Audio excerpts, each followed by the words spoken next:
Today we are going to make an occupied bed. Our CNA has gathered clean linen and set the clean linen onto a clean surface. Really important to remember that if you set linen down on a surface that has water on it, then it becomes wet, and wet always equals dirty. We never want to do that.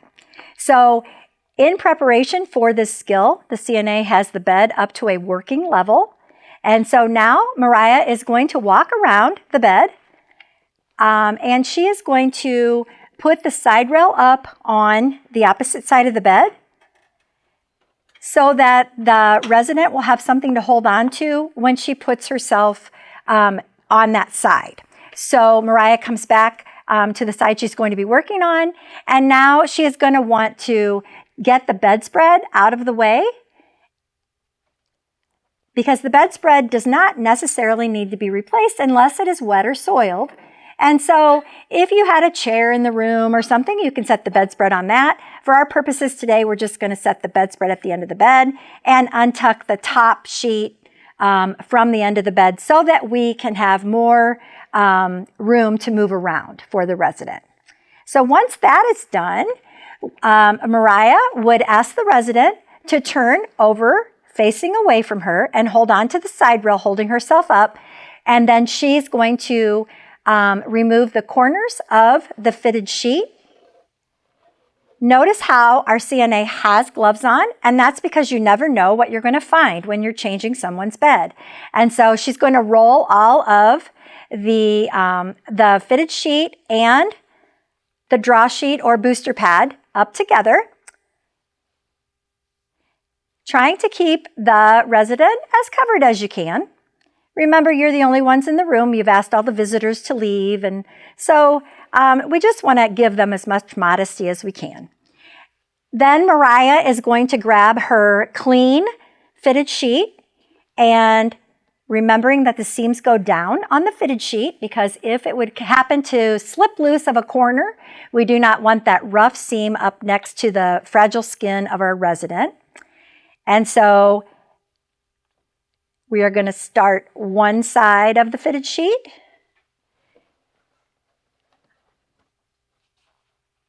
When you're working as a CNA, it's always important to conserve your steps. So the more you can do on one side of the bed while you're there, the better. So then once Mariah gets that clean fitted sheet on there, she's going to get it to the middle of the bed and then start that draw sheet so that those two can go together as she has the person roll the other way. So now she's going to take her draw sheet and she's going to tuck it inside of the clean fitted sheet. And then that whole bit of linen is going to go together underneath of the dirty linen. So you have your clean linen tucked underneath your dirty linen. And then Mariah is going to put the side rail up on her side of the bed and go around to the other side of the bed, asking the resident to roll over the big bump and hold on to the other side.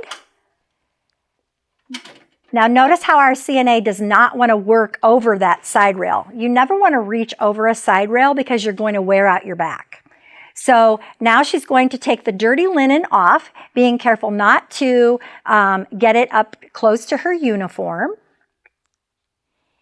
Roll it into itself, so if there is anything in the middle there, it would all be contained. And then that whole mess of linen is going to go into our linen bag. Now our CNA is ready to pull the clean sheets through. This can be tricky sometimes, because the second side is definitely harder. Sometimes you have to pull a little bit. Fitted sheets for hospital beds are made to stretch, so you can usually get it. Then Mariah is going to pull the draw sheet or booster pad across the bed, making sure that it is nice and neat. And then not letting the person roll onto that top sheet, just have the person roll back onto their back. And as Mariah comes back over to this side of the bed, she's going to put that side rail down And when you are replacing a top sheet, you can put the clean top sheet right over top of the dirty draw sheet or top sheet. Again, just another way to make sure that you're providing as much modesty as you can for your resident. They already feel pretty compromised if they're having to stay in bed and have their bed changed. So any little thing you can do to preserve dignity is really important. Then you simply ask the resident to hold on to the clean top sheet, and you can just remove the dirty top sheet right from underneath. There you go.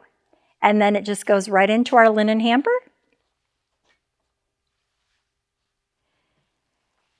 The bedspread can come right over top of the clean top sheet.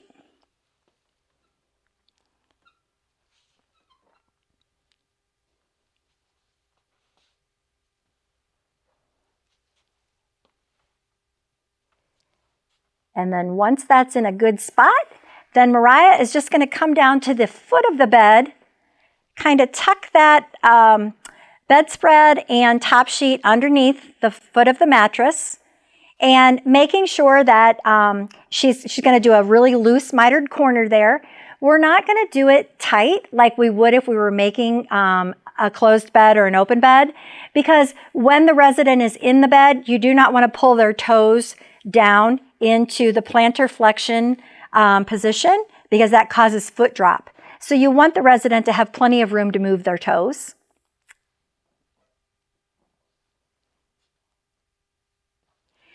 And then to finish up this skill, Mariah is just going to change the pillowcase. So she would just need to let the resident know that she is going to take the pillow out from under her head and remove the old pillowcase.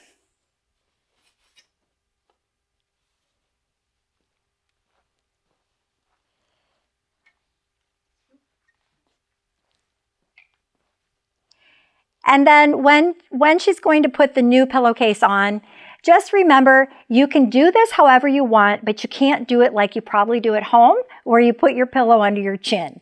You do not want to put other people's pillow underneath of your chin. So you have to be able to do this without doing that. And so Mariah is going to put the end with a tag on it into the pillowcase first. And it's okay to reach down inside of the pillowcase to kind of guide it where you want it to go. Sometimes it feels like you're kind of wrestling with it, and that's okay. It's just part of putting a pillowcase on without doing it the easy way. And then when she puts it on the bed, she's going to make sure that the sewn seam is towards the door of the room, so that when people walk by or visitors walk in, it looks like the place is put together and that this is a nice facility. And then to end the skill, Mariah would put the bed back down in low position, because we never leave the bed in high position. And then always get in the habit of asking the resident if they're comfortable, seeing if they want the head of the bed elevated, making sure they have their call light, taking off your gloves, washing your hands, making sure that you're getting all of the soiled linen out of the room. You are ready to go.